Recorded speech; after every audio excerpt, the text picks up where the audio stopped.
Sermons are a double-edged sword, and one of those is a sharp edge, and the other edge is blunt, and I'm going to make an argument for using the blunt edge.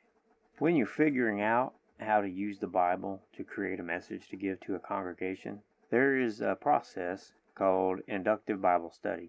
Now, it's pretty powerful. It's not the be-all, end-all of the world, but you can use it, and what you do is you take the Word of God and you give people a message that they can make actionable in their lives. Broadly, there are 3 parts to Inductive Bible Study. There is the observation phase, the interpretation phase, and the application phase.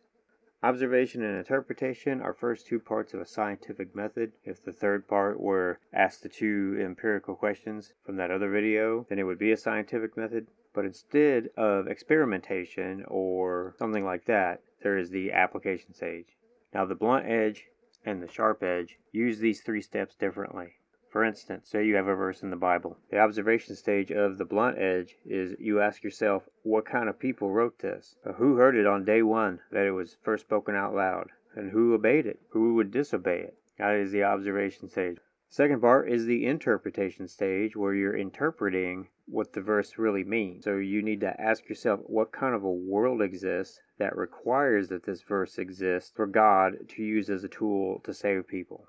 And the third stage is the application stage. And in application, you admit that this is still that world, whatever you came up with in your interpretation stage, that every day is day 1 that this verse is read whenever it's read. See, the application is that studying the Bible is the same as studying the world, which is the same in seeing eye to eye with God, which is the same as being in line with the will of God and obeying the will of God. Pretty automatic, assuming you have the courage to do it.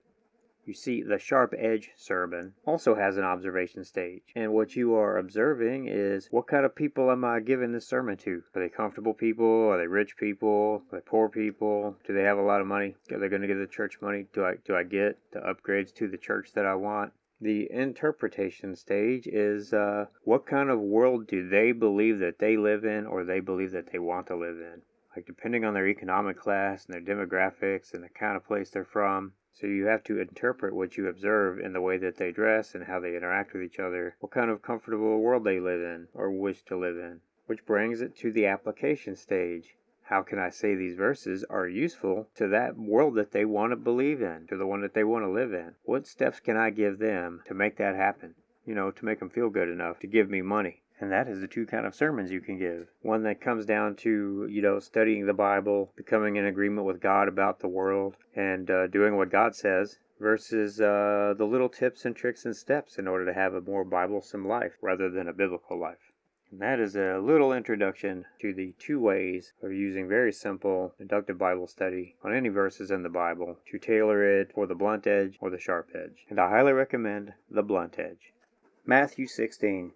Then the Pharisees and Sadducees came, and testing him asked that he would show them a sign from heaven. He answered and said to them, When it is evening you say, It will be fair weather, for the sky is red. And in the morning, It will be foul weather today, for the sky is red and threatening. Hypocrites, you know how to discern the face of the sky, but you cannot discern the signs of the times.